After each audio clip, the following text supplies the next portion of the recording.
Bueno, muy buenas tardes, Fray Nelson Medina. Es un gustazo tenerte en nuestro canal.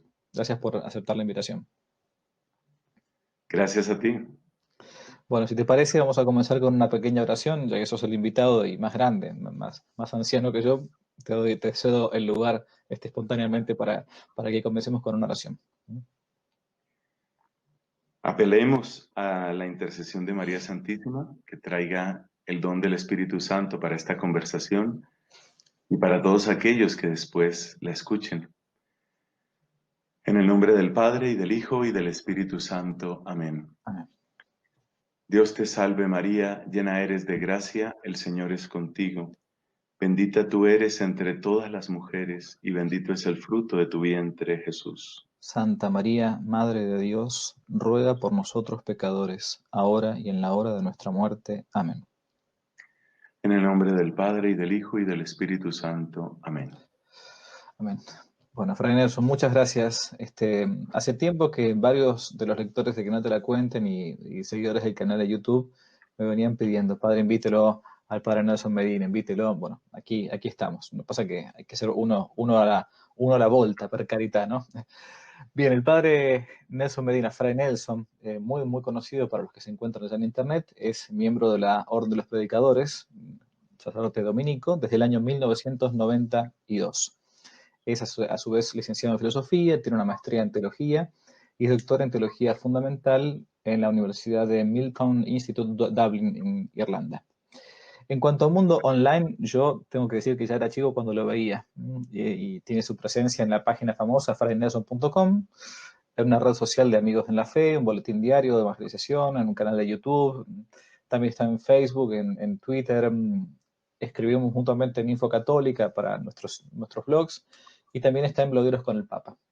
Dicta clases para estudiantes dominicos de teología, predica retiros, conferencias a sacerdotes, religiosas, laicos. La verdad que no hay espacio dentro de Internet donde alguno no pueda ver algún día a Fray Nelson Medina.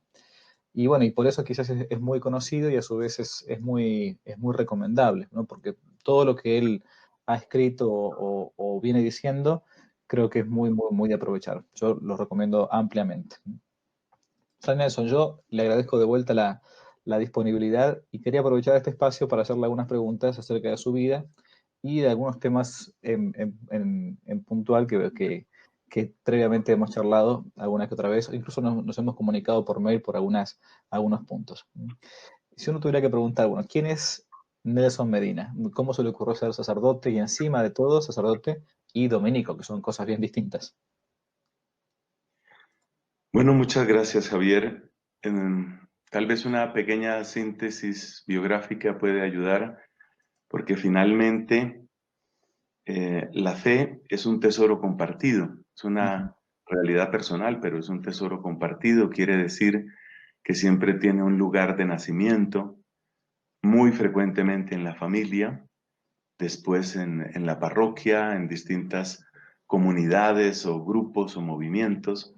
En el caso mío, tuve la bendición de nacer en un hogar católico por convicción, no un hogar de santos, ya lo quisiera, pero hay que ser realistas. Y es un punto que me interesa porque digamos que ahora de las cosas que más intento infundir, especialmente en las parejas jóvenes, es la opción clara por la santidad desde el principio. Y esa santidad pues incluye la difusión, la expansión del Evangelio. Mi familia con unos valores muy claros, pero sin un impulso misionero ni nada, llamémoslo así, extraordinario.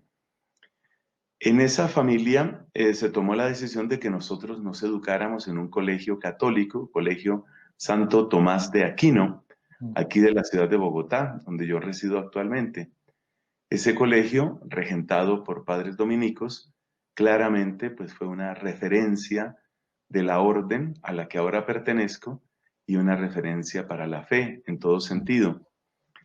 Tampoco debo decir una referencia perfecta. De hecho, cuando terminó mi secundaria, yo había tenido un primer llamado, un primer impulso hacia la vida sacerdotal, pero no tenía en ningún sentido tenía un deseo de ser dominico. Eso vino después, curiosamente. Cuando terminé la secundaria entré a estudiar ciencias, a estudiar física y matemáticas en la Universidad Nacional, aquí en Colombia. Paralelamente a esto, sufrí, puedo decir, la influencia, que para mí fue muy positiva, de la renovación carismática católica. Ujú. Y ese contacto con la renovación, con la gracia del Espíritu, con la alegría del Espíritu, la experiencia de los carismas, pues hizo realmente un terreno nuevo en mi corazón. Revivió el primer llamado que yo había tenido cerca de los 15 años de edad. Y luego hubo unas intervenciones, yo me atrevo a llamarlas así, unas intervenciones de la Santa Virgen María que hicieron una maravilla, algo que cuanto más lo pienso, más agradezco. La ciencia para mí no era simplemente una ocupación ni era simplemente un amor, era una idolatría. No es que la ciencia deba volverse idolatría, pero para mí se volvió así, por error mío, claramente. Mm. Y María me ayudó de un modo extraordinario para que ese ídolo cayera, de modo que yo he conservado el amor por la ciencia y procuro mantenerme al tanto en muchos temas de ciencia, pero por otro lado, pues cuando cayó el ídolo, pues quedó a la vista Dios, ¿no? El ídolo siempre Mm. trata de tapar a Dios. Ujú. Cae el ídolo y se ve el esplendor de Dios, de su llamado, de su camino, y esa fue la manera como revivió en mí el deseo del sacerdocio. Primero consideré por breve tiempo ingresar a la comunidad de los padres eudistas, que han sido grandes promotores de la renovación carismática aquí, y luego de algunas conversaciones con un sacerdote que era un referente espiritual, casi me atrevería a decir un director espiritual para mí, un sacerdote que de hecho todavía vive y Mm. vive en este convento donde yo estoy, Ujú. ese padre que me hizo ese gran favor, en conversación, en discernimiento con él, pues vino la opción por la orden dominicana. Tú antes mencionabas en la presentación el año 1992, absolutamente clave, porque fue el año de la ordenación, pero yo ingresé a la comunidad obviamente años atrás, a finales de 1984. Mm. Entonces, esa es la pequeña historia vocacional, más lo que tú quieras preguntar, esa es la pequeña historia vocacional que siempre que me preguntan digo, pues toda vocación es finalmente una historia de amor Mm. y el Señor pues muestra su misericordia con inmensa fuerza cuando se trata del barro pues tan imperfecto que somos. Y no solo somos barro imperfecto cuando entramos, sino que también a lo largo del camino pues va apareciendo toda esa imperfección. Para mí, de hecho, eso es lo más maravilloso de la vocación, Mm. que Dios, entre comillas, se atreva a utilizar un instrumento imperfecto y apenas en vía de perfección para ayudar a otros. Cualquiera diría, pues un Dios perfecto buscaría instrumentos perfectos. Claro. Por Mm. ejemplo, cuando menos buscaría los santos ángeles, ¿no? Mm. Pero Dios utiliza y utiliza de muchas maneras nuestro barro para mostrar su gloria y para transmitir su gracia y su amor a otras personas. Esa es en síntesis la historia mía. Yo admiro muchísimo a los dominicos, ¿no? Al punto tal que esto lo que voy a contar ahora no, creo que no lo he contado otra vez. Yo estuve a punto de entrar con los dominicos como seminarista. Era el año 2000 y yo ya estaba a punto de graduarme como abogado y todo. Y admiré siempre la vida de Santo Domingo y sobre todo la de Santo Tomás de Aquino, ¿no? Su obra. Y tengo mucha devoción a Santo Tomás como santo. De hecho, hace años que estoy escribiendo un libro sobre la vida de Santo Tomás y nunca lo termino, ¿no? He peregrinado por todos los lugares de Santo Tomás, bueno. Y en su momento dije, bueno, basta, tengo que ir a buscar a un sacerdote dominico, un buen sacerdote dominico, para que me indique, porque yo quiero ser sacerdote. Y la vida dominica siempre me ha traído, intenté llevarla siempre, aunque no lo haya sido. Y en el momento, un muy buen cura dominico me desaconsejó entrar en ese momento en un convento dominico porque no era no estaba pasando por su mejor momento, al menos en cuanto a su formación y todo, ¿no? Pero siempre me quedó esa admiración y si uno puede decirle brevemente a un joven hoy que está considerando la vocación, por ejemplo, religiosa, sacerdotal, brevemente a qué se dedica un dominico, por ejemplo. Bueno, el camino nuestro está ligado, por supuesto, a la figura del fundador.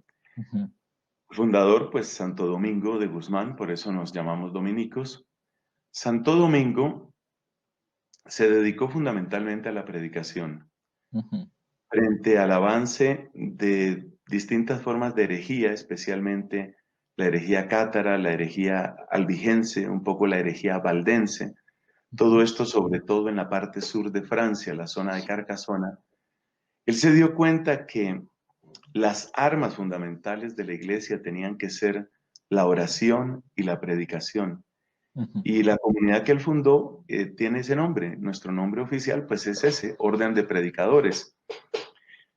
¿Qué implica la predicación? Pues implica oración, implica estudio, implica eh, formación, educación, y es realmente lo principal que hacemos nosotros dominicos, ¿no?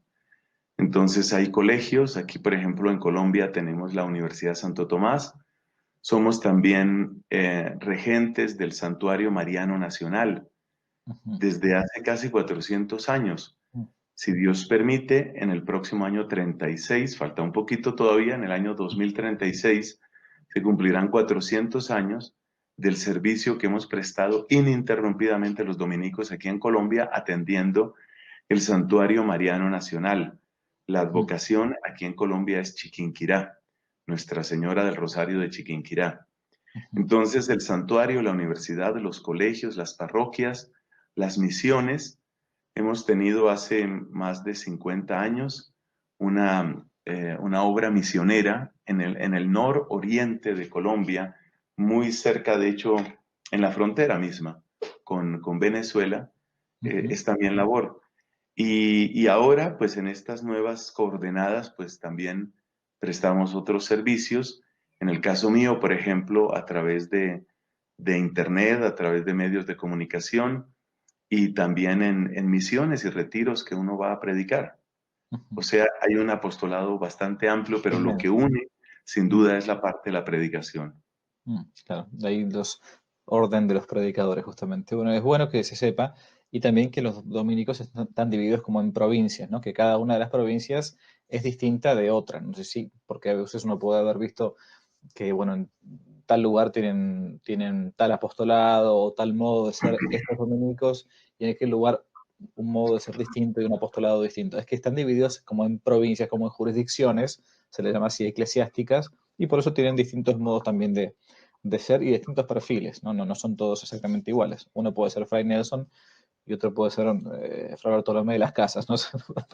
Para decir alguna cosa en la historia. Y en base a esto, a caballo de esto, yo quería preguntar por la espiritualidad, ¿no?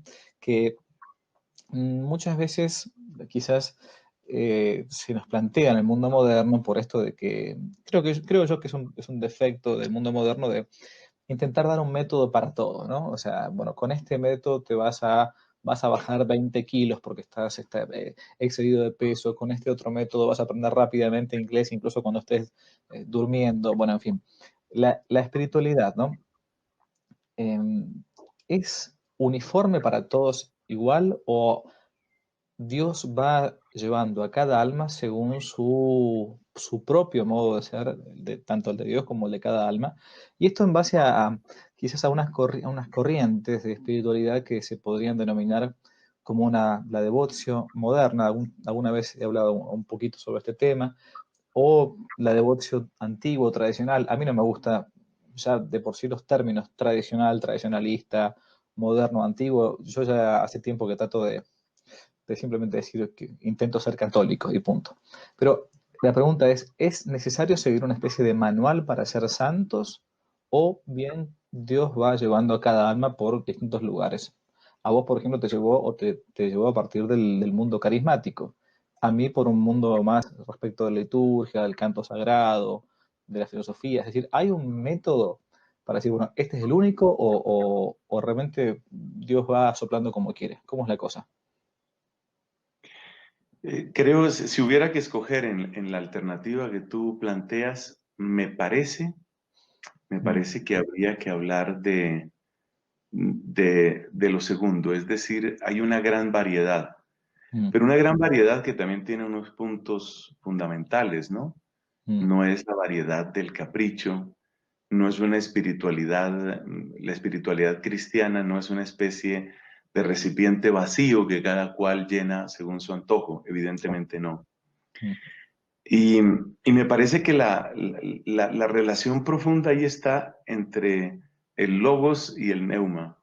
ujú, El logos, la palabra, que nos ha dado un contenido, un qué creer, ujú, y luego el neuma, que nos da un cómo creer y vivir esa fe. Pero el cómo no destruye al qué, ni ujú, el qué se va por un solo cómo. Entonces, ese cómo del espíritu evidentemente muestra una tremenda fecundidad. Tú eres historiador, entre otros dones que Dios te ha concedido, amante de la historia en cualquier caso, y conoces más de un ejemplo. Yo voy a tratar aquí de dar uno. mm, En el Concilio Ecuménico Lateranense cuarto, allá en el siglo XIII, a comienzos del siglo XIII, pues se reunieron los venerables obispos, obviamente pues en la sede del Papa, por eso se llama mm, Lateranense, ¿no? La San Juan de Letrán, en la Basílica del Papa, en la sede, en la Catedral del Papa, o sea, con toda la solemnidad, y estaban muy preocupados por la abundancia de movimientos, ¿no?, que había en esa claro. época y la cantidad de fundaciones. Y entonces sacan un decreto que dice que ya no más reglas en la iglesia, ya no Mm, más. O sea, ya el Espíritu Santo había dado todas las reglas que tenía que dar. claro. Reglas se refiere ahí a las formas de vida, Mm, lo establecido para la vida de las comunidades monásticas. ujú, Básicamente había dos grandes líneas, dos grandes reglas, la regla de San Benito y la regla de San Agustín. ujú, Entonces, pues nuestros queridos obispos dicen, ya está bien de reglas, ya no más. Y es muy interesante lo que sucedió, porque esa fue la época precisamente en que nacimos los dominicos. claro. Y entonces, pues le dijeron a Santo Domingo, como le dijeron a todos los demás de esa época, no era la única comunidad que estaba tratando de establecerse, Es San le Francisco, dijeron a los dominicos, mira, tienes que acogerte a algunas de las reglas que ya existen. claro. Y Santo Domingo, que sabía muy bien de ese tipo de lenguaje, dijo, perfecto, amén, acogemos Mm, la regla de San Agustín. mm, Ahora bien, nosotros vamos a tener la regla de San Agustín y vamos a tener unas constituciones, ¿no? Entonces, es muy gracioso porque claro. nosotros los dominicos tenemos el libro de las constituciones, de manera que la regla de San Agustín son Mm, unas 6 páginas o cosa parecida y las constituciones son 300. claro. Entonces, esos experimentos de tratar de decirle al Espíritu Santo lo que puede, lo que no puede hacer, lo Mm, que se vale, lo que no se vale, realmente no, no ayuda mucho, no ayuda mucho. Por otra parte, hay una estadística también histórica que es impresionante, y es que la gran mayoría de las fundaciones tienen una vida corta. ujú, Leí hace años una estadística al respecto, decía que el 90% de las fundaciones ujú, terminan antes del primer siglo. ujú, Es decir, la primera generación y poco más, y se acabó. En el caso de los benedictinos, pues ellos son los campeones, obviamente, estamos hablando de cerca de 1500 años, claro. pero por ejemplo nosotros dominicos, por bondad de Dios, hemos celebrado hace poco 800 años de existencia, y a Mm, veces cuando yo miro movimientos que los puedo sentir más cercanos o no tan cercanos, me hago esa pregunta. Yo digo, este será, esta fundación, esta comunidad, mm, este grupo, el nombre que queramos darle, este será del 90% o del 10%, mm, del 10%, porque todo eso va sucediendo dentro de la iglesia, ¿no? Entonces la recomendación, si hubiera que dar una, la recomendación es que tenemos que buscar esa raíz común, ese tronco común, que claramente trae los grandes núcleos de nuestra fe, nuestro Señor Jesucristo, el Espíritu Santo, la Virgen, la Eucaristía. Tener ese núcleo claro y al mismo tiempo buscar, querer ser sensibles a la acción del Espíritu, ser sensibles a lo que el Espíritu va haciendo, ¿no? Entendiendo que el Espíritu no solo es espíritu de novedad. Claro. El Espíritu no hay que tener el prejuicio de pensar que el Espíritu solo obra cuando aparecen cosas nuevas. Muchas veces el Espíritu obra confirmando y mostrando la actualidad y la permanencia de lo que ya fue dicho hace mucho tiempo. Y esto se nota en primer lugar en la Escritura. La misma palabra de Dios, inspirada por el Espíritu, pues es siempre nueva. Entonces no hay que tener el prejuicio de que el Espíritu solo está donde aparecen Claro. cosas nuevas o donde aparecen cosas raras, Mm. porque puede suceder, pero también puede que no. También esa libertad hay que dejársela al neuma. Sí, sí. Yo quizás es verdad, yo muchas veces he pensado esto de las nuevas fundaciones y todo. Em, Quizás la gente se acerca, o en los últimos años, al menos en el último siglo, que ha habido muchísimas nuevas comunidades, muchísimas nuevas fundaciones, es una hipótesis simplemente. Quizás se ha dado porque en las órdenes o en las congregaciones tradicionales, para decirlo de algún modo, ya que tienen muchos años, quiero decir, a eso me refiero, quizás no encontraron del todo lo que estaban buscando en el mismo espíritu de esa orden o de esa congregación, ¿no? Entonces dijeron, bueno, a ver, intentemos fundar algo parecido a los dominicos, parecido a los franciscanos, parecido a los jesuitas, parecido a lo que fuera, para intentar más o menos mantener aquello otro. Entonces, obviamente que tiene que haber habido iluminados con que dijeron, acá estoy inventando la pólvora y armo algo de cero, inventando la rueda desde la nada. Pero creo que una respuesta podría ser esa, ¿no? Y después también, yo esto lo he pensado mucho, mucho y mucho tiempo, es una opinión mía puramente, que tampoco que las órdenes y las congregaciones son medios, no son fines.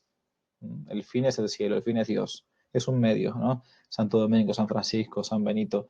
Tampoco me parece yo que se hubiesen puesto a pensar como unos visionarios para esto quiero que dure hasta el fin de los tiempos y que esto, aunque se caiga el mundo, permanezcan los franciscanos. No, es un medio, el fin es Dios, es la vida eterna, ¿no? Entonces, es la regla ignaciana del tanto cuanto. Tanto he de usar yo de una cosa en cuanto que me sirva a mí para alcanzar el fin, y tanto de alejarme de una como para esto. Esa postura. No, si no digo porque a veces algunos se han aferrado a las comunidades o congregaciones como si fueran un fin en sí mismo. Y no, son un medio, simplemente. Lo que decías respecto de la escritura, aprovecho a caballo de esto, que es verdad que es para ser leída siempre y todo, y si no me equivoco, yo he escuchado más de un pasaje, has hecho la experiencia de la lectura en voz alta durante casi un año entero de la Sagrada Escritura. Y quería que me comentaras un poco cómo fue esa experiencia, porque para muchos católicos que pocas veces han leído esa escritura, capaz que les viene bien esta experiencia personal. Gracias por mencionarlo. A lo largo de mi vida, por bondad de Dios, he leído completa la Biblia en 4 ocasiones. La última, esta, en que dije, pues si lo voy a leer, ¿por qué no añadimos una pequeña cuota de esfuerzo, que luego resultó no tan pequeña, una pequeña cuota de esfuerzo para, una pequeña cuota para hacerlo en voz alta? Yo creo que es de lo mejor que me ha pasado en la vida. Bien. Tengo algo más de 50 años y puedo decir, es de lo mejor que me ha sucedido en la vida. Mm. Porque, como en alguna predicación tuve ocasión de decir, la imaginación puede ser aliada en algunos casos, pero en muchos otros casos la imaginación es enemiga de la verdad. Mm. Y el Jesús imaginado es tan peligroso como el no Jesús. Mm. El Jesús imaginado, o sea, es lo que brota en nuestro corazón, es nuestro deseo de hacer un Jesús. Mm. Mm. Nosotros tenemos siempre la tentación de hacer a Dios a nuestra imagen. Claro. Tentación, por supuesto, es diabólica. Mm. Y bueno, uno ni siquiera se da cuenta cuando eso sucede, Mm. porque le parece tan lógico que Jesús sea así, le parece tan lógico que Dios sea así. Lógico no en el sentido estricto de lo que es la lógica, sino lógico en el sentido de consecuente con mi manera de ser, con lo Mm. que a mí me parece que tiene sentido. Entonces, para mí la gran enseñanza que me dejó esta lectura de toda la Biblia es una especie de purificación continua de la imaginación. Una y otra vez tengo que enfrentarme al hecho de que Dios es distinto, Dios es otro. Dios me desconcierta, me sorprende, me descoloca. Esa experiencia eh, realmente es muy liberadora, porque en la medida en que le hacemos caso a San Pablo, en una frase que me gusta citar, pues vamos experimentando que es Dios el que nos hace a nosotros y no nosotros los que tenemos que hacer a Dios. Mm.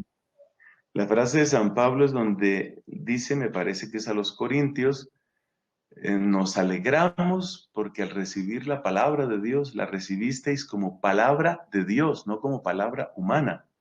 Claro. Y eso tiene unas repercusiones tremendas. Recibirla como palabra de Dios es recibirla como palabra que me moldea, me modela, me cambia, me interpela y todos los otros verbos que podamos utilizar. Entonces fue una experiencia muy fuerte, muy bella.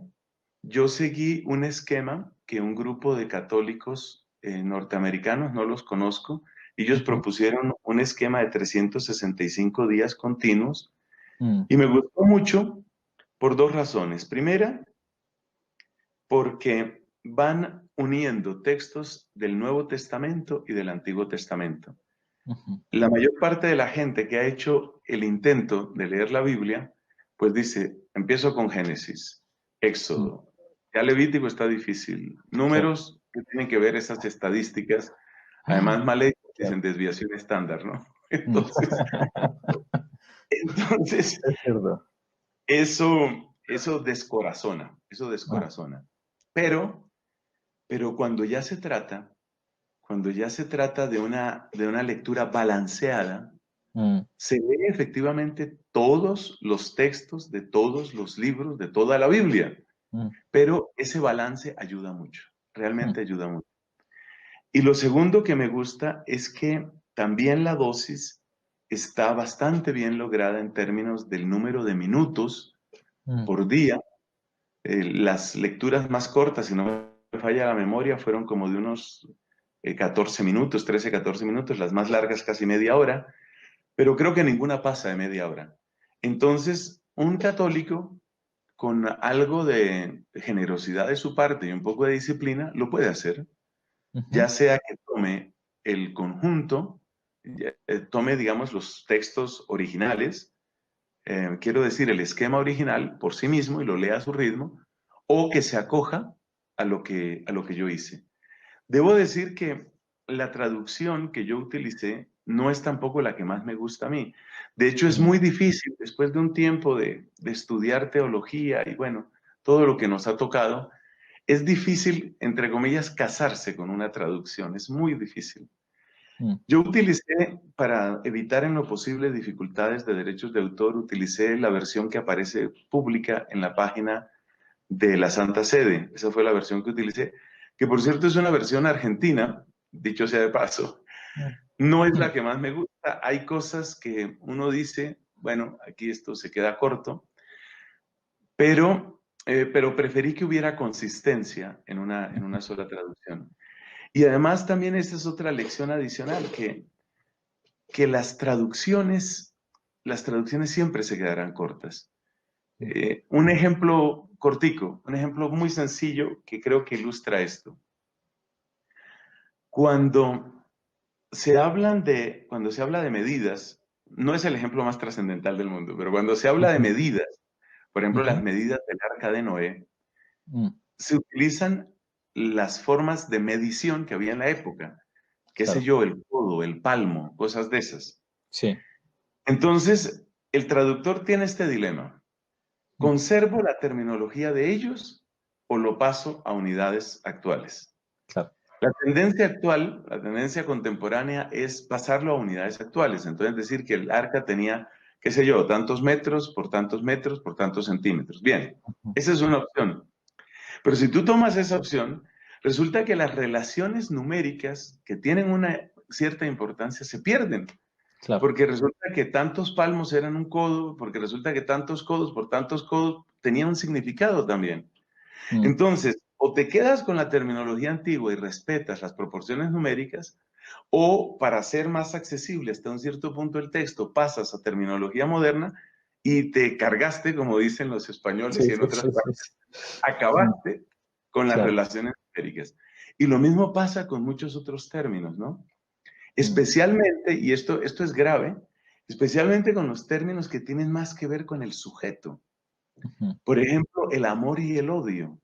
A mí me aterra, querido padre Javier, me aterra cómo esas palabras son mal entendidas, mm, terriblemente mal entendidas.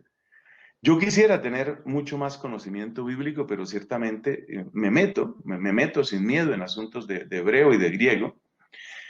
Y uno nota, por ejemplo, el tema del amor. Es lamentable lo que sucede con el amor. Resulta que en general en las lenguas semitas, amar está ligado básicamente con dos cosas. Está ligado con preferir y está ligado con buscar el bien y hacer el bien a la otra persona. Entonces, el te amo es el me preocupa tu bien y lo estoy buscando. Y te ujú, prefiero por encima de otras opciones que yo tendría. claro. Resulta que para nosotros el amor, pues ya sabemos lo que ha pasado, se ha Mm, convertido en un sentimiento, en una emoción y además en una emoción sumamente superficial, porque hay gente que ama las hamburguesas, hay gente que ama la poesía, hay gente que ama su país, y hay mm, gente que ama su equipo de fútbol. claro. Entonces, el retorno a la Biblia, incluso con sus expresiones más antipáticas, ese retorno a la Biblia es liberador desde todo punto de vista. Y gracias por traer esa pregunta, porque ha sido de las experiencias que ha enriquecido más el sacerdocio, aunque como te digo, pues en más de una ocasión, por bondad de Dios, he hecho ese ejercicio de leer toda la Biblia. Mm.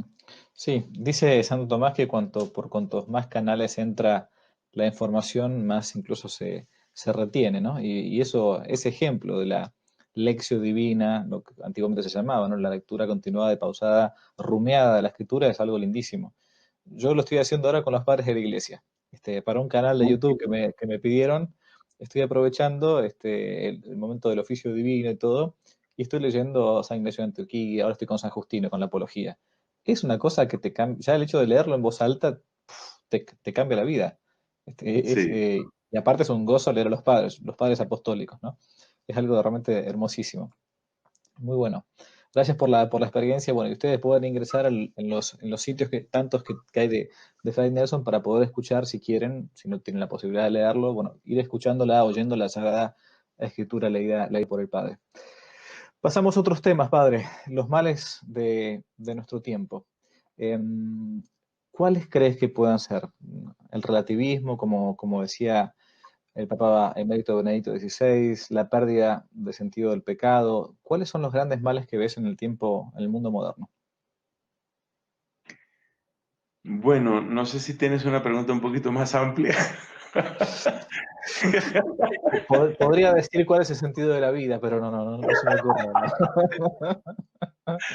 Sí, bueno, hay tantos, ¿no? Hay tantos. Pero precisamente Mm, en una línea muy tomista, lo primero en lo que uno se fija es en las grandes facultades del alma, mm, nuestra inteligencia y nuestra voluntad. Y, y lo que uno observa es que precisamente nuestra humanidad contemporánea está herida y herida profundamente, herida en su corazón, tanto del lado de la inteligencia como del lado de la voluntad. mm, Del lado de la inteligencia, de muchas maneras, por un oscurecimiento de la verdad. mm, A veces, eh, en una tónica o en una clave que podríamos llamar agnóstica, es parte de lo que está en el relativismo, ¿no? Es decir, No hay nada fijo, no hay nada sólido, todo es líquido, como lo han dicho varios autores que han estudiado esto. No hay nada sólido, entonces la verdad no importa. A veces por negación de la verdad, a veces por manipulación de la verdad. Es decir, que en torno a la verdad hay una serie de heridas, Ujú. hay un verdadero ataque, hay una verdadera guerra contra la verdad. Que como han dicho varios, es una guerra contra el logos, finalmente es una guerra contra el logos. Eh, Se nota en algunas manifestaciones culturales. No hace mucho, pero fue menos de un año, leí un artículo que hablaba sobre el fin de la música. Mm. O sea, el final, se acabó, Al la final, música se claro. acabó. Ajá. Yo no soy artista ni me considero artista, pero me pareció pues una afirmación absolutamente descabellada, como así que llegó Claro. el final de la música, ¿no? Claro, sí, sí. Y lo que planteaba el autor era que ha habido un proceso de demolición de la música Mm. que ha empezado por la demolición de la palabra y la imposición del ritmo. Es Claro. decir, el ritmo reemplaza al logos, reemplaza a la palabra. Mm. Y esa imposición masiva del ritmo abre las puertas para todo tipo de manipulación mental, por ejemplo. Mm. Es lo que sucede con muchos de los grandes éxitos, ya desde la época del rock, por supuesto. Una Claro. gran parte del rock está en esa condición. Ujú. La letra no importa y lo poco que tiene la letra, en medio de sus gritos, Sí, sí. en medio de sus gemidos, son dardos que se cuelan por las grietas creadas por un ritmo agobiante. Mm. Algo parecido sucede con mucha de la música, por ejemplo, tipo reggaetón o cosa Mm. parecida. Es eso, es la destrucción, es la guerra contra el logos. Entonces hay toda una cantidad de enfermedades que están conectadas, pienso yo, con esa guerra contra el logos. Y luego está la parte de la voluntad. El objeto propio de la voluntad es el bien supremo es el amor por esencia, que es Dios. Entonces también hay una guerra contra la voluntad. También se nota en muchas manifestaciones culturales. Así, por ejemplo, por decir algo que incluso algunos dirán que es trivial, estas caricaturas o dibujos animados, en inglés llaman cartoons, Claro. en mi infancia todavía era claro la diferencia entre lo bueno y lo malo. Exacto. En cambio, en los actuales dibujos animados, lo que interesa es la diferencia entre el poder y la debilidad, Mm. entre la astucia y la lentitud mental. De manera que las nuevas generaciones en general crecen con la idea de que no importa ser bueno, ni es terrible ser malo. Lo terrible es ser lento, lento Claro. para buscar una salida, una Mm. estrategia. Y lo terrible es ser débil. Pero si soy poderoso y soy astuto, lograré lo que yo quiera en la vida. Entonces es una guerra, claramente es una guerra contra el bien, una guerra contra el bien. Esa guerra contra el bien, pues tarde o temprano entrará en colisión frontal con la iglesia. Entonces, la iglesia es enemiga. De ella solo se puede decir lo peor, ya sea exhibiendo sus llagas reales Mm. o arrojando el vómito de la calumnia. Esa es una manera de luchar contra el bien. Y evidentemente es un combate muy fuerte, muy, muy fuerte. Hace un poco más de un año estuve en una convivencia de una comunidad laical. Había adultos, había niños, había jóvenes, un poco más de 50 personas. Un ambiente muy, muy cordial, muy bonito. En algún momento había que hacer como una especie como de análisis interior, es decir, Mm. algo así como, no era exactamente el ejercicio, pero algo así como qué es lo que más te preocupa en este momento y cuál es tu mayor fortaleza. Vamos a decir que ese era el ejercicio. Claro.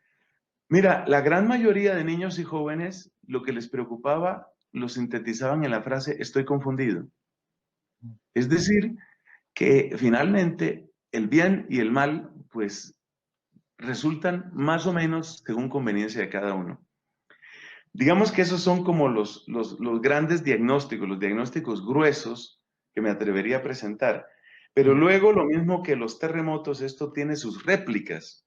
ujú, Y, por ejemplo, una réplica de eso es la tendencia a irse al otro extremo. Entonces, frente al relativismo, te mm, encuentras con personas que tienen como una especie de fixismo, como una especie de idea de que ya todo lo verdadero ha sido dicho, escrito, discutido y respondido. O sea, no hay nada nuevo que encontrar. Y frente a los que piensan que lo bueno y lo malo son prácticamente intercambiables, pues entonces se puede caer en la otra tendencia, ¿no? Que es una especie de moral ultra objetiva, me estoy inventando la palabra, sí. o ultra objetivista, que lleva finalmente a lo que tanto critica el Papa Francisco, es decir, a ese rigorismo que cree discernir en todas las circunstancias dónde está el pecado y denunciarlo y etcétera.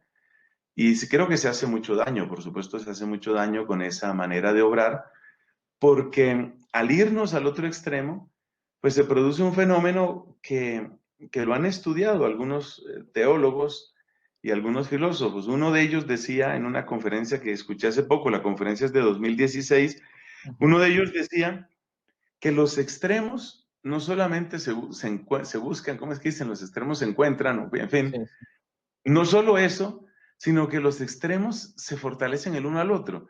Es mm, decir, lo que más puede volver o confirmar en su relativismo a un relativista, en el sentido moral, claro está, es el lo que más absolutismo. puede confirmar al relativista en su relativismo es encontrarse con la inflexibilidad del Mm, otro. Y lo que más puede confirmar al inflexible en su inflexibilidad es encontrarse con el relativista. Entonces, cada uno en el fondo se alimenta del otro extremo para confirmarse en lo suyo. Realmente es una situación, pues, difícil, una situación compleja, muy compleja en la que estamos. Y yo pienso que esto demanda de nosotros, pues, todo lo que se pide de una época para santos, ¿no? mm, Humildad, estudio, oración, y preguntarse uno, ¿qué me hace falta, no? ¿Qué me hace falta? Que en el fondo es de lo que yo más le admiro a Santo Tomás, ¿no? La manera como él se acerca a las fuentes, incluso fuentes que en la época eran consideradas peligrosas, claro, tal cual. y eso muestra, es decir, hay como una sed tengo que encontrar el todo, tengo que encontrar la verdad tan completa como sea posible, ¿no? Mm. Esa es la gran lección que creo que un hombre como Santo Tomás nos podría dejar para este tiempo.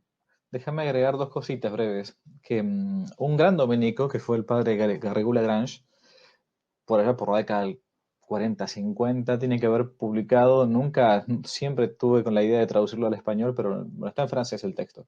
Y es, cito el título de memoria, yo lo conocía a partir de una obra, de un trabajo del padre Castellani, una conferencia llamada La decadencia de la inteligencia. Y Garrigou Lagrange escribe un texto llamado algo así como acerca de la imposibilidad del mundo moderno de cometer un pecado. Más o menos es así. Entonces va analizando a partir de los textos de los antropólogos sobre las distintas tribus, en gente en Oceanía, en África, lo que sea, cómo hay, dice, tribus, dice Garrigou, que no pueden discernir el bien del mal y por lo tanto no pueden cometer un pecado, ¿no? Porque están incapacitados para darse cuenta de esto. Entonces Harry Wood dice que el hombre moderno, por este mundo que lo ha llevado a esa especie de postmodernidad líquida, creo que debatimos, creo que es la frase, o a esta imposibilidad de darse cuenta de la realidad, que si hay una verdad o no, una realidad que se me impone, que es agresiva, que yo tengo que conocerla, que mi intelecto tiene que adecuarse a ella y no ella según la forma de mi, de mi mente. Decía, bueno, hay gente que hoy es universitaria, es doctor, es profesional, bla, bla, pero está incapacitado de cometer un solo pecado. ¿Por qué? Porque no tiene todavía hoy formado el raciocinio, o mejor, lo tiene deformado, y por eso entonces muchas de las cosas que hacen que son materialmente malas no les son imputables. Es interesante. Esa es una primera, nada más que añadir una cosa. Y respecto a lo último que dijiste sobre esto de que a veces los extremos se chocan, hace un par de años aquí en Argentina, donde estoy, se debatió la ley del aborto, ¿no? Y se debatió muy mal, porque iba a debatir al Congreso de la Nación desde un doctor en medicina hasta un actor, un actor transexual de un programa de televisión, digamos, ¿no? Entonces todo estaba puesto al mismo nivel, tenían creo que 10 minutos y lo que sea. Y algunos amigos míos de muy buena formación y todo, se indignaron enormemente, no por quién iba a debatir, sino porque decían, la vida no se debate. Y la vida no se debate, y la vida no se debate. Y yo me puse a pensar, o no se pone en discusión. A ver, todos nosotros decimos seguir a Santo Tomás, ¿no? El más santo entre los sabios y el más sabio entre los santos. Y Santo Tomás empieza cada uno de sus artículos discutiendo el punto que quiere explicar. O sea, a ver, parece que Dios no existe, comenzamos en la primera parte, cuestión segunda, y parece porque no existe, porque existe el mal en el mundo, porque no lo vemos, en fin. ¿Desde cuándo no se pueden poner a ver, si tenemos la verdad, o sea, si tenemos la verdad, somos, mejor dicho, somos poseídos por la verdad, que es distinto. ¿Cómo que yo no voy a poder al mundo moderno expresarle la verdad? Y Santo Tomás, fueron varias de sus tesis fueron condenadas después del muerto. San Alberto tuvo que ir a defenderlo. Era un progre, entre comillas, para la época de Santo Tomás. Usaba Aristóteles, ¿no? Ujú. Bueno, pero digo, claro, siempre siguiendo en cuanto a que la verdad permanece, no va cambiando, ¿no? Yo no puedo cambiarla porque la gente hoy no la puede recibir, siempre en el ámbito de la caridad y la prudencia, eso lo sabemos, es la virtud de la veracidad, conexa a la justicia. Pero, a ver, creo y es difícil para un cura o para nosotros, por ejemplo, a veces explicar estas cosas sin ser tildado o de troglodita tradicionalista o de pseudo neoconservador o de progresista o de carismático neomodernista. Estos motes que nos vamos poniendo a veces, por eso yo vuelvo a lo del inicio, creo que no hacen bien tampoco, ¿no? No hacen bien. Y por eso Dios va llevando a cada uno su camino de santidad según lugares, según modos distintos. Él va soplando como quiere, siempre que no traicionemos y prostituyamos la verdad, digamos, ¿no? Porque esa es la gran traición. Paso a otro punto. Perdóname que te haga un poco ocurrir, pero quiero que la gente te aproveche, padre. Una de las cosas que nos ha llevado en los últimos años, y has escrito y has hablado públicamente, a veces muy fuerte incluso sobre este tema, es el famoso feminismo actual, que es un feminismo radical. ¿Por qué surge ahora? ¿Y cuál es esa concepción católica que debemos tener acerca de la complementariedad entre varón y mujer, como lo ha explicado siempre la Iglesia? Bueno, la conclusión a la que he llegado, que es la que te Sí. puedo compartir, por supuesto, Ujú. la conclusión a la que he llegado es que el feminismo adquirió ese rostro que nosotros le vemos ahora, porque ha habido más de un feminismo, ¿no? Claro. Eh, la gente a veces se asombra cuando uno les recuerda que las fundadoras del movimiento feminista, por ejemplo, en Estados Unidos, eran absolutamente pro vida. Es un dato que mucha gente se queda aterrado porque para nuestra mentalidad actual pareciera que ser feminista pues es ser pro aborto. Pero con mejor tino pensaban las fundadoras del feminismo, pensaban lo que es cierto y cualquiera lo puede analizar, y es que el aborto no va a suceder en la mujer como quien le extirpan una verruga. Es algo que va a dejar heridas profundísimas y lo hemos visto y bueno, no es el tema directamente ahora. Pero entonces, ¿en qué momento el feminismo empieza a tomar esos visos actuales? Pues para mí es claro que es a partir del impacto neomarxista. Es el neomarxismo el que hace con el feminismo lo mismo que el marxismo, llamémoslo de primera generación, el marxismo clásico, el de Engels y Marx, Mm. había hecho con la clase proletaria. Y también se conoce perfectamente cuál es el gran ideólogo de la extensión, de la expansión del marxismo a esos nuevos ámbitos. Es este político, el fundador del Partido Comunista Italiano, Antonio Gramsci. Claro. Antonio Gramsci es el que se da cuenta que no da más de sí. El tema Mm. económico no da más de sí. Entre otras cosas, por el surgimiento del movimiento sindical y por el cambio en la legislación laboral.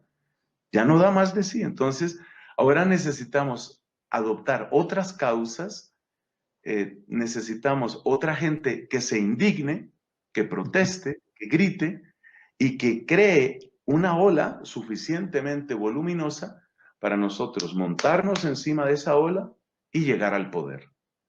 Ese es el esquema claro. Entonces lo han hecho con población indígena. Tal vez de los países donde menos ha sucedido es Colombia, y ya ha sucedido con los indígenas. Obviamente con la población homosexual, transexual, bisexual. Lo han hecho con la mujer, lo han hecho con las personas de distintas razas. Entonces, la estrategia del segundo marxismo, yo alcanzo a distinguir hasta 3 marxismos. En este momento, según mi estimación, que pongo a servicio de todos, estamos entre la segunda y la tercera oleada marxista. Entonces, el segundo marxismo, a veces conocido simplemente como neomarxismo, es el que empuja al feminismo a las primeras páginas de los diarios. Es el que produce grupos como Femen. Es el que produce la imagen de la mujer, entre comillas, liberada, procaz, cínica, arrogante, antimasculina y muchas veces fea, simplemente fea, porque se trata de rechazar la propia feminidad en el fondo, ¿no? Claro. Entonces, yo creo que eso es simplemente una expresión de neomarxismo, pero ese neomarxismo ya se quedó corto. Ese neomarxismo ya se quedó corto, o sea, ya también dio lo que podía dar. ¿Por qué? Pues porque las mismas mujeres, cuando ven a todo este poco de féminas mostrando senos, pintarrajeándose, ensuciando catedrales con sus excrementos, simplemente a mucha mujer no le atrae eso, no le parece que esa sea ella. Claro. Entonces, el feminismo y junto con el feminismo otros movimientos que en su momento, durante muchos años, han tratado de ser explotados, eso está llegando a su final. Entonces, viene una tercera oleada, neomarxismo versión 2 o marxismo en tercera ola, que es el puro grito desarticulado, es la producción del caos. El país vecino a nuestra querida Argentina lo vivió muy claramente, prácticamente hasta que llegó todo esto del COVID. Claro. Pero yo no niego, claro que no niego, las situaciones de injusticia social que se presentan en Chile como en muchas otras partes. Pero es evidente que la destrucción masiva de la propiedad pública, la interrupción continua de la vida social, quiere algo diferente. No se trata ya de la reivindicación de tal o cual grupo, sino se trata de crear una situación de tal nivel de destrucción en que lo único que queda claro es que hay que derribar la institución actual, es decir, el poder ejecutivo actual en el caso de Chile, derribar el poder ejecutivo actual para hacer nuevamente una toma del poder. Finalmente el marxismo consiste siempre en eso, tomarse el poder. Entonces, desde los reposados, pero rabiosos análisis de Marx en El Capital, hasta la destrucción masiva de Santiago de Chile, hay una línea continua que tiene como denominador común el asalto al poder. Entonces, dentro de esa línea común, entra una cantidad de gente que con el debido respeto a ellos como seres humanos, son simplemente idiotas útiles. Y ese feminismo pues está metido ahí, está metido ahí. Tarda tiempo, realmente tarda tiempo la gente en darse cuenta de lo que está sucediendo. Pero sucede, de tanto en tanto uno se encuentra en publicaciones, en portales de noticias, se encuentra, por ejemplo, un homosexual que dice, a mí no me representa el movimiento LGBT, soy homosexual, incluso tengo mi pareja y no me representa eso. Claro. Esas muestras de sensatez, aunque uno por supuesto no quisiera que la persona estuviera en la práctica homosexual, pero esas muestras de sensatez hacen mucho bien.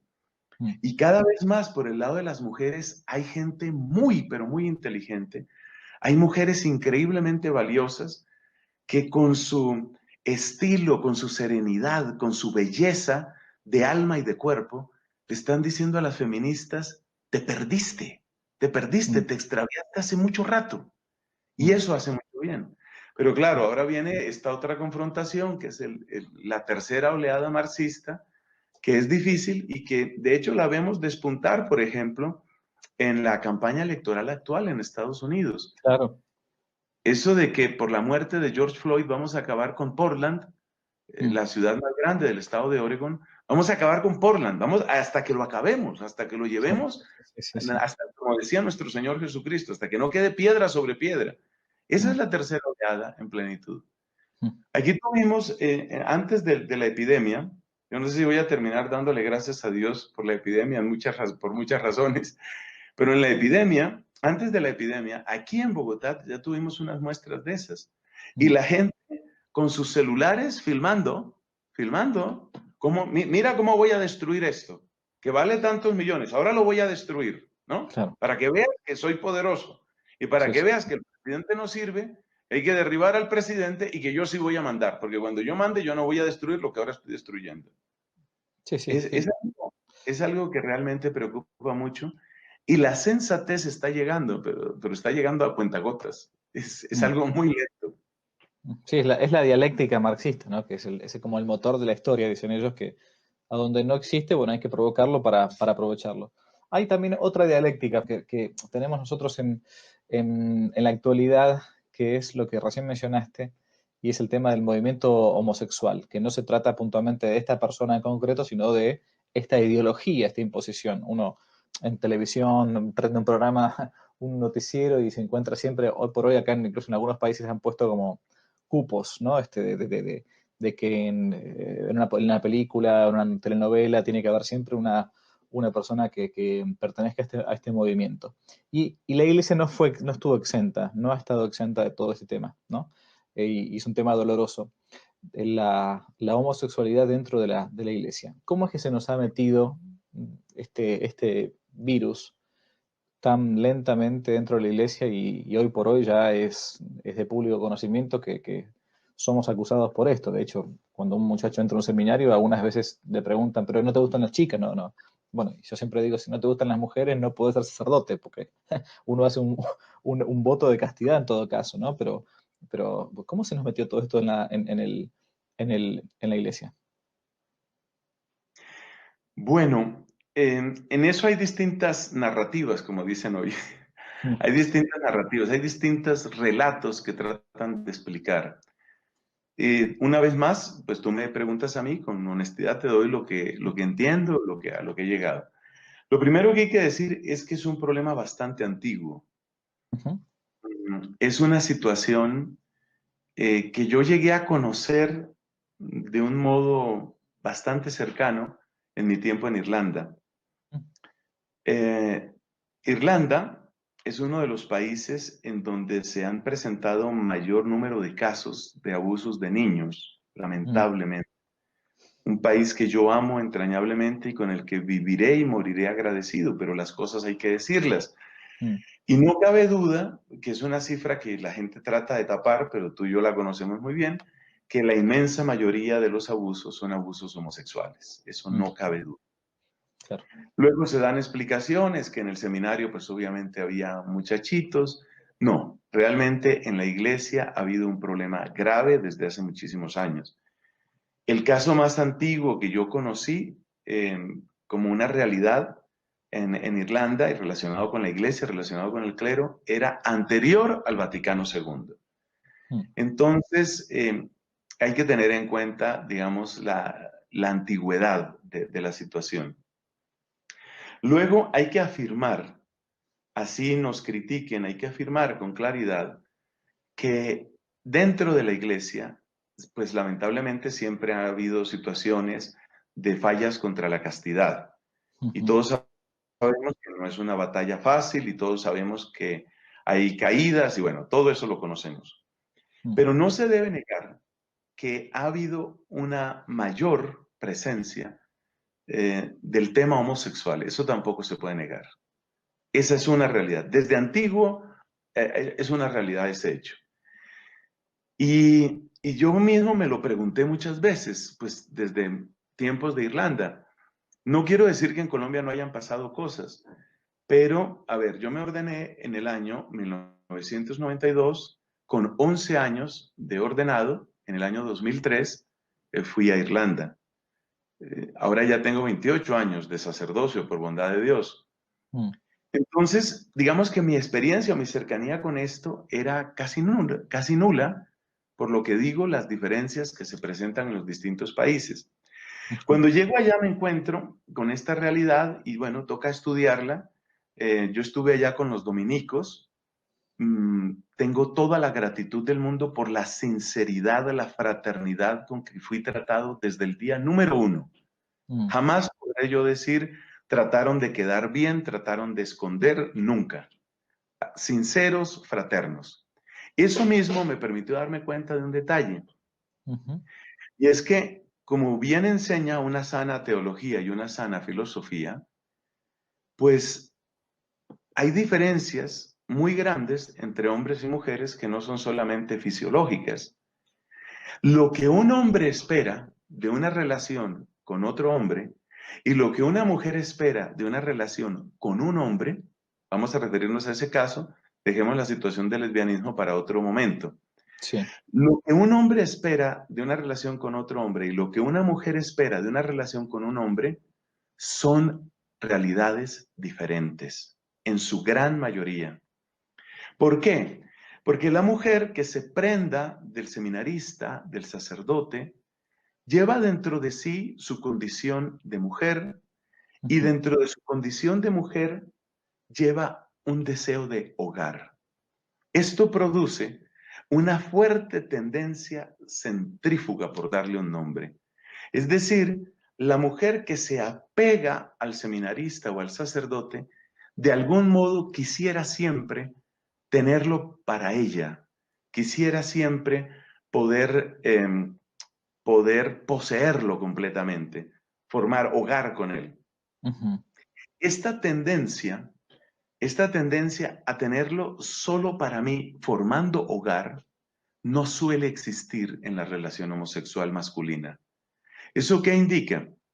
Eso indica que la relación homosexual masculina puede mantenerse durante mucho más tiempo dentro de la iglesia.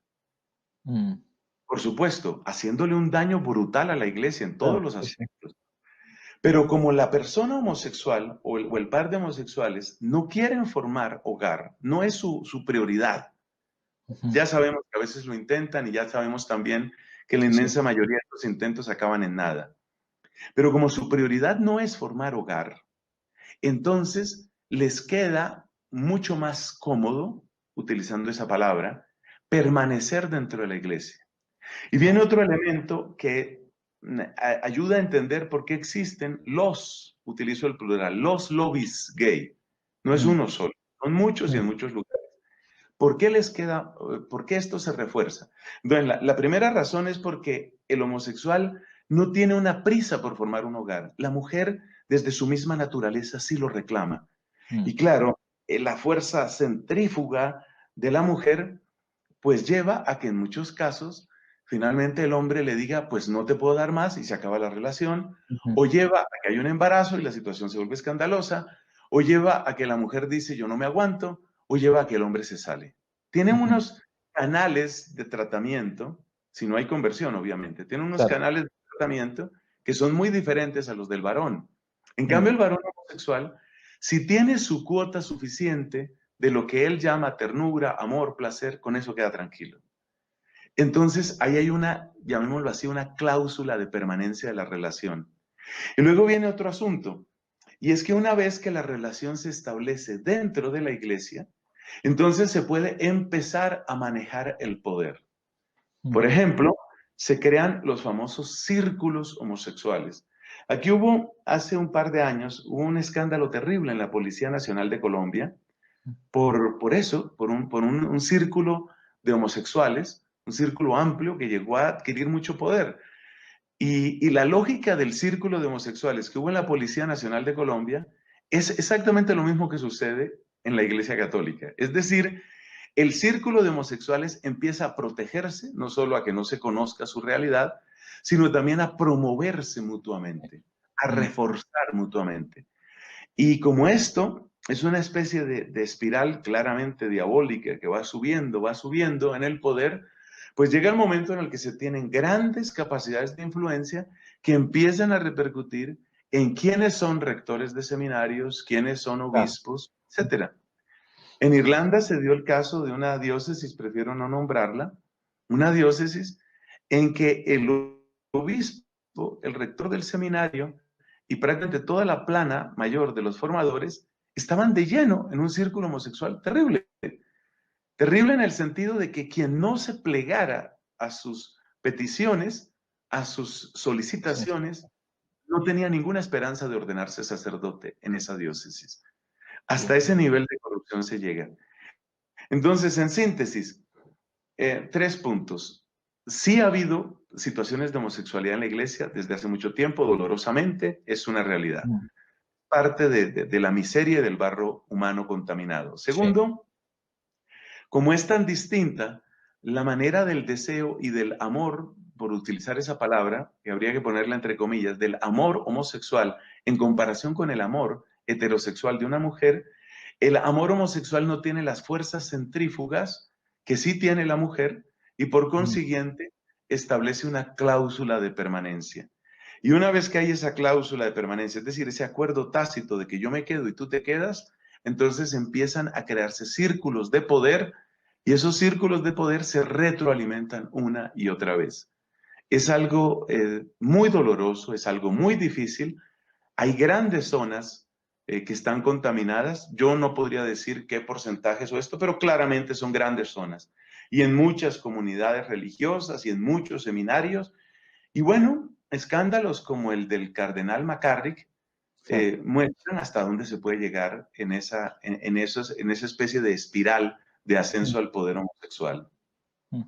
Sí, sí, sí, es muy doloroso, ¿no? Y es muy triste, porque a su vez también nos encontramos con que no solamente que la realidad es existente, o sea, que es real, sino que después también es difícil que uno no quiera ver la realidad. Una cosa era distinta, un escándalo en la Edad Media donde, bueno, no pasaba más de este lugar, de este pueblo o de esta diócesis, y otro distinto ahora es que nos lo escupan en la cara directamente, aunque con toda la hipocresía del mundo moderno, porque claro, por un lado promueven todo el movimiento homosexualista, bla, bla, bla, pero por otro lado te dicen, vean, se dan cuenta, miren, hay curas homosexuales. Pero si, a ver, si estás, es la hipocresía del mundo moderno. Bueno, padre, yo para ir más o menos ya culminando, y para hacerte la última pregunta, ya para que cierres, ¿qué hacer frente a estas cosas, a estos escándalos que uno ve, no solamente en el ámbito de sexto y noveno mandamiento, que a veces solamente uno apunta nada más que a estos temas, nada más, no, sino en general, en los medios, en internet, cuando uno ve actitudes en la iglesia, de miembros de la iglesia bautizados ya en algún puesto incluso de jerarquía, que pueden llegar a turbarnos o a escandalizarnos? ¿No? Pienso en los últimos, no solamente en esto que hablábamos recién, bastante feo, sino también en noticias que nos pueden llegar en países como Alemania, o cuando fue todo el drama del sínodo de la Amazonia, o bueno, ¿qué hace el fiel de a pie normal cuando se encuentra con esto y cuando me dice, a ver, en vez de estar confirmándome en la fe, muchas veces lo que están haciendo es confundirme más en la fe, ¿no? ¿Qué tiene que hacer uno? Sí, yo creo que no voy a decir ninguna novedad, realmente otros lo han dicho más y lo han dicho mejor.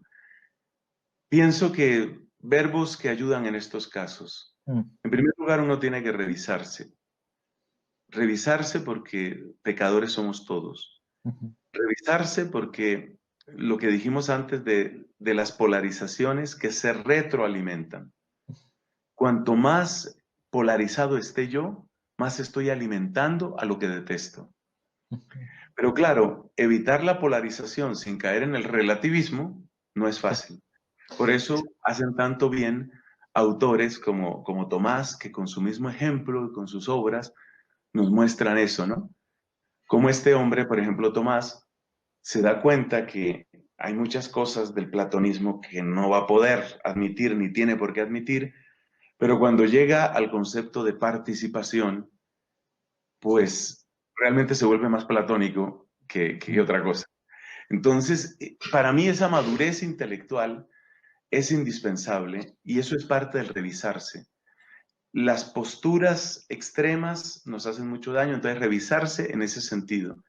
Que aquello que yo sostenga con todas mis fuerzas es lo que debe ser sostenido con todas las fuerzas.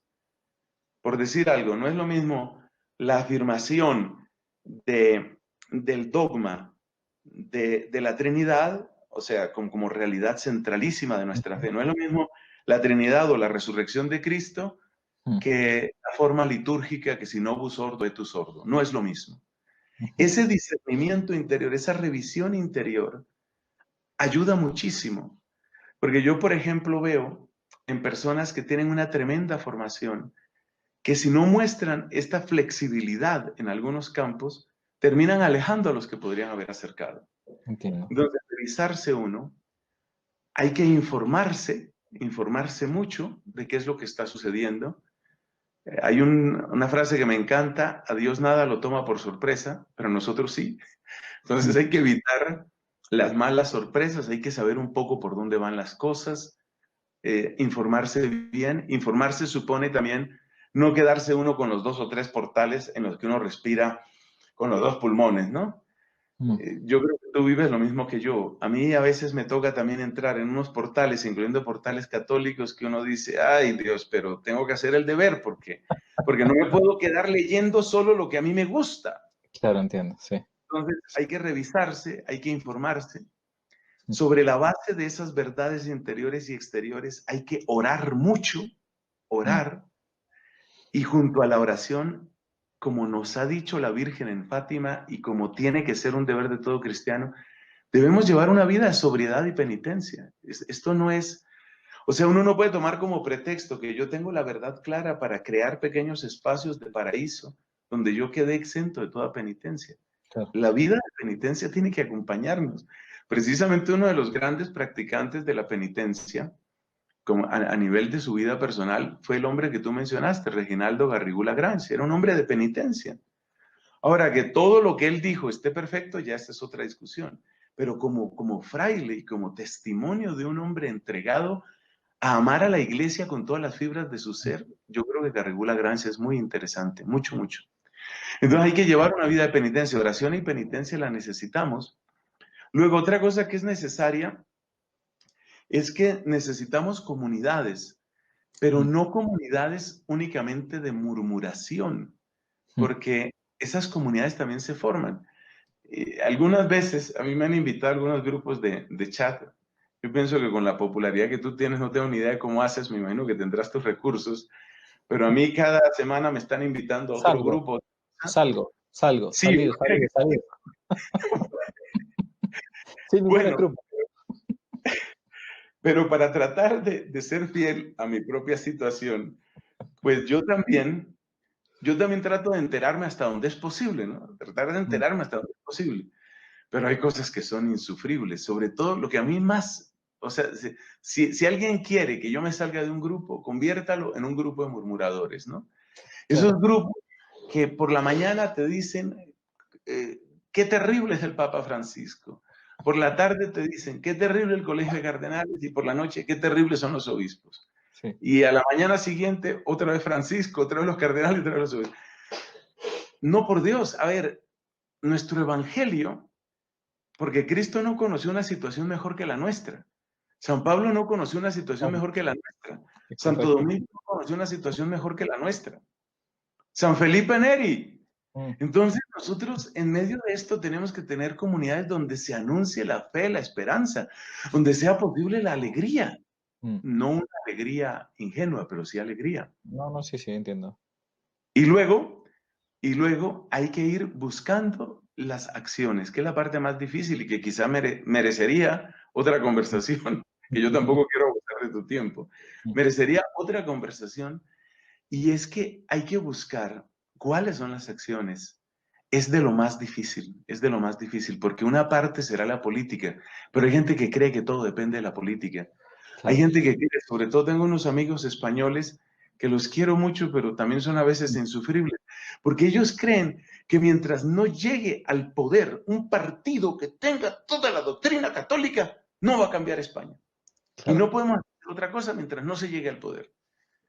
Y uno dice, pues, ¿qué tal que Jesús hubiera dicho eso? Entonces se hubiera pasado sus 30 años de vida oculta planeando el asalto a los saduceos. claro. Y eso no fue lo que hizo Cristo. Mm. Entonces, más o menos esas son las sugerencias. Como ves, un poquito de sentido común y no he dicho ninguna novedad.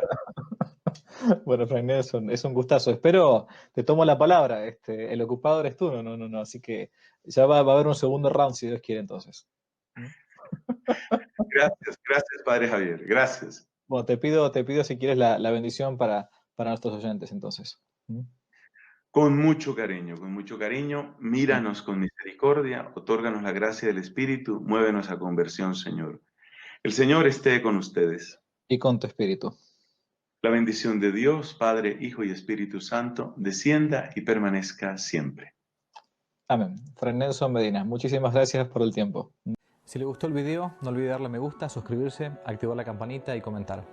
Para nuevos temas pueden dejarlo aquí abajo como sugerencia en los comentarios. Y también pueden seguirnos en nuestro sitio web donde tocamos temas de actualidad, de apologética y de formación. Dios los bendiga, que no te la cuenten.